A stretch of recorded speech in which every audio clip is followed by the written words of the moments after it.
আমি অনেক খারাপ লোক ছিলাম, এখানে এসে ভালো হচ্ছি। তাহলে আমার কি দেখা দোষ ভালো হওয়া? তাহলে ছিনতাই করে খাইতাম, গুন্ডামি করে খাইতাম, তখন ভালো হতো এই দেশের।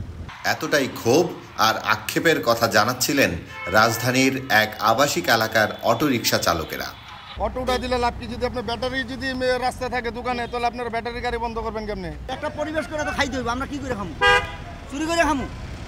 তাদের অভিযোগ, এই ব্যাটারি চালিত রিক্সা তৈরির কারখানা বন্ধ না হলে রাস্তা থেকে অটোরিকশা তোলা সম্ভব হবে না।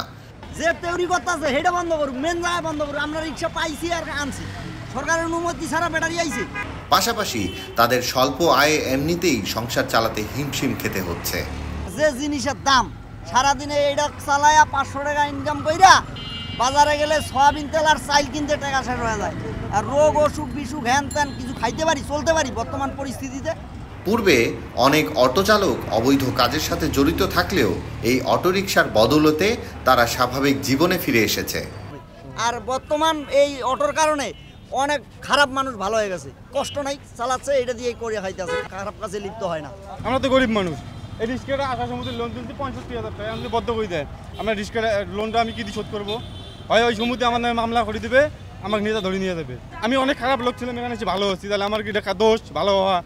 আমরা আগে পেডেল চালানোর রিক্সায় চালাচ্ছি, পেডেল চালানোর রিক্সায় দিয়ে যাত্রী মনে করেন 100 টাকা লাগবে শেষ মাথা খেতে, আর এটা দিয়ে আমরা 2জন 3জন করে লোক নিয়ে যাই 50 টাকা, যাত্রীও বাঁচে আমরাও বাঁচি। দূরত্ব অনুযায়ী প্যাডেল চালিত রিক্সার তুলনায় ভাড়া কম বিধায় অনেক যাত্রী স্বাচ্ছন্দ্য বোধ করলেও রয়েছে ভিন্ন মত। টু হুইলারগুলো যে চার্জ করে ওরা হচ্ছে মানে বেআইনিভাবে চার্জ করে, যার কারণে সরকারের কাছে এটা কোনো হিসাব থাকে না। মেন রাস্তায় দেখা যায় যে ভয় লাগে আর কি, যদি এটা মেন রাস্তা, যেমন রাতে সন্ধ্যার পর আপনি যদি দেখেন এগুলো বের হয়ে যায় মেন রাস্তায়, তখন মাঝে মধ্যে চড়া হয়, তখন ভয় লাগে আর কি, কারণ বাস ট্রাক অনেক আসে, তখন ভয় লাগে আর কি। আর ওনাদের আসলে এত স্কিলফুলও না যে এভাবে হুট করে ব্রেক করে দিবে বা এরকম, আসলে না, আমি দেখি নাই। খুব জোরে যদি হলে এটা ব্রেক কষা হয়, এটাতে হচ্ছে একটা মানে ওদের যে যাত্রী থাকে এটাতেও প্রবলেম হয়, আবার মাঝে মধ্যে এগুলোতে অনেক ভয়াবহভাবে অ্যাক্সিডেন্টও হয়। অটোরিকশায় পরিবেশ দূষণ কমের পাশাপাশি কিছু সুবিধা তো রয়েছেই। অ্যাডভান্টেজ হচ্ছে এটা পরিবেশ বান্ধব অবশ্যই। আমরা যে টাইমটা আর কি, টাইম কনজিউমিং অনেক, দেখা যায় যে আমার অল্প সময়ের মধ্যে আমি তাড়াতাড়ি আসতে পারি। ট্রাফিক রুলস নিয়ে রিক্সা চালকদের বিরুদ্ধেও রয়েছে নানা অভিযোগ। কিছু কিছু ক্ষেত্রে ওরা হচ্ছে রুলসও মানে না। পুলিশের কিছু জায়গা বলা থাকে যে এদিক দিয়ে যাওয়া যাবে না, কিন্তু তারা এখান থেকে করে, মাঝে মধ্যে পুলিশ তাদেরকে ধরেও, তাদের যে টায়ারটা পাংচার করে দেয়, এই কারণে যে এই জায়গাটায় অ্যালাউ না, কি কারণে তারা এদিক দিয়ে যাচ্ছে।